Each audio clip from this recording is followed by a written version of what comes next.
What is going on, guys? Welcome back. Commentary for you. If you feel like EA has made the best football game, if you feel like Madden's really pushed the envelope, I want you to watch this open-minded, because this is from the back of a Madden 07 Prima Guide, and it talks about the 360 experience.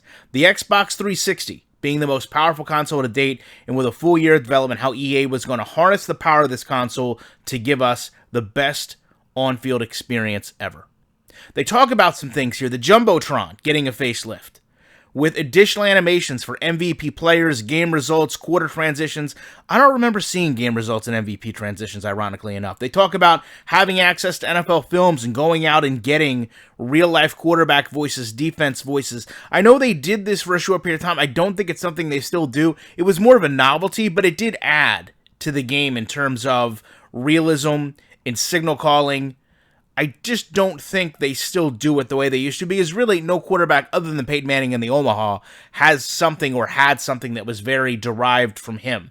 The crowd anticipation, this is a huge one.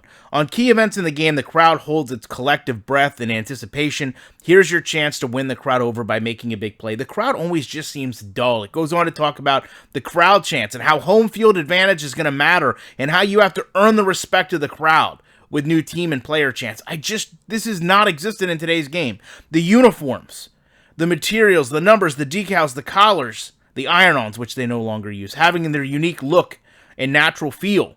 I mean, it is there, but not all the way, and the turf and the skies. I mean, just to me, those are two smaller things, but again, looking at a whole, it doesn't seem like they've done a whole lot. But here's the big one. Running styles. It's amazing to me that they go back and they talk about where the game struggled and how they needed to make sure that you had distinct player movement. They actually go through a couple different players, Tiki Barber, Jamal Lewis, and they talk about how they're going to have running styles really matter. That you're not going to have players be able to just blow through tacklers when they run upright. And that as time goes on, you're going to see the way a running back runs change based on the type of back he is.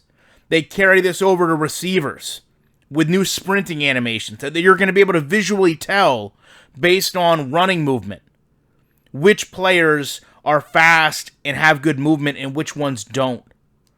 And going back and adding these signature animations to some of the really what became all-time greats in the game.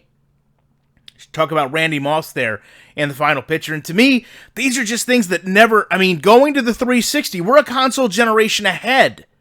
You can't definitively say we're putting the game then, went into the game now, and we're literally getting ready to go on a whole nother generation of consoles, and we don't see anything major from EA talking about creating a football experience rather than just a dull video game.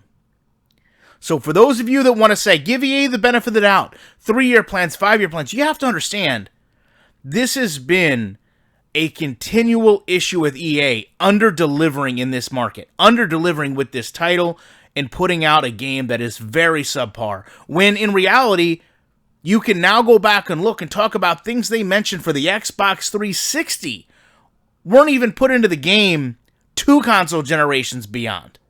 And a lot of us feel that part of that comes from the fact they just didn't have any reason to make the game better because there was no competition for them in the marketplace at the time. Love to know your thoughts on this. Appreciate you checking out. I will be back in the week with more commentary.